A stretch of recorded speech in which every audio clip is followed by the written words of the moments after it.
সুপ্রিয় শিক্ষার্থী, দিনেশ এক্সক্লুসিভ চ্যানেলে তোমাদের স্বাগত জানাই। তোমরা যারা 2026 সালে ক্লাস 3-তে অ্যাডমিশন পরীক্ষা দেবে, তোমরা এই কোশ্চেনগুলো ভালো করে করে যাবে। দেখে নাও। এক, শ্রী শ্রী রামকৃষ্ণ কথামৃত গ্রন্থের রচয়িতাকে মহেন্দ্রনাথ গুপ্ত। রামকৃষ্ণের মাতার নাম কি? চন্দ্রমণি দেবী। রামকৃষ্ণ দেবের গুরু কে ছিলেন? তোতাপুরী। বিবেকানন্দের মায়ের নাম কি? ভুবনেশ্বরী দেবী। সারদা দেবীর জন্ম কত সালে? 1853 খ্রিস্টাব্দের 22 ডিসেম্বর। শ্রীরামকৃষ্ণের পিতার নাম কি? ক্ষুদিরাম চট্টোপাধ্যায়। মহাভারত কার রচনা? ব্যাসদেব।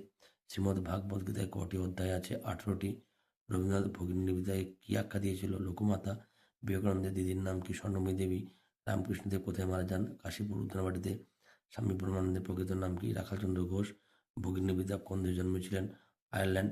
ভগিনীবিদ্যার পূর্ব নাম কি? Margaret Elizabeth Nobel. রামকৃষ্ণদেব কোন রোগে মারা যান? ক্যান্সার। রামকৃষ্ণের প্রধান শিষ্যকে? স্বামী বিবেকানন্দ। রামকৃষ্ণের প্রধান আদর্শ কি? সর্বধর্ম সমন্বয়। শ্রীরামকৃষ্ণের জন্ম কবে? 1836 খ্রিস্টাব্দে 18 ফেব্রুয়ারি। স্বামী বিবেকানন্দের বাল্য নাম কি? Naren. The master as I saw him কার লেখা? ভগিনী নিবেদিতা। রামকৃষ্ণের ছোটবেলার নাম কি? গদাধর চট্টোপাধ্যায়। রামকৃষ্ণ সংঘ মহারাজ নামে পরিচিত কে? স্বামী ব্রহ্মানন্দ। রামকৃষ্ণের বিখ্যাত উক্তি কি? জীবে প্রেম করে যেই জন সেই জন সেবিছে ঈশ্বর। বেদের সংখ্যা কটি? 4টি। রিক্সা বিবাহ ধর্ম 25। রামকৃষ্ণ মিশন কবে প্রতিষ্ঠা করেন? স্বামী বিবেকানন্দ 1897 খ্রিস্টাব্দে। ভবিষ্যতে এরকম গুরুত্বপূর্ণ তথ্য পেতে তোমরা চ্যানেলটিকে সাবস্ক্রাইব করে রাখবে।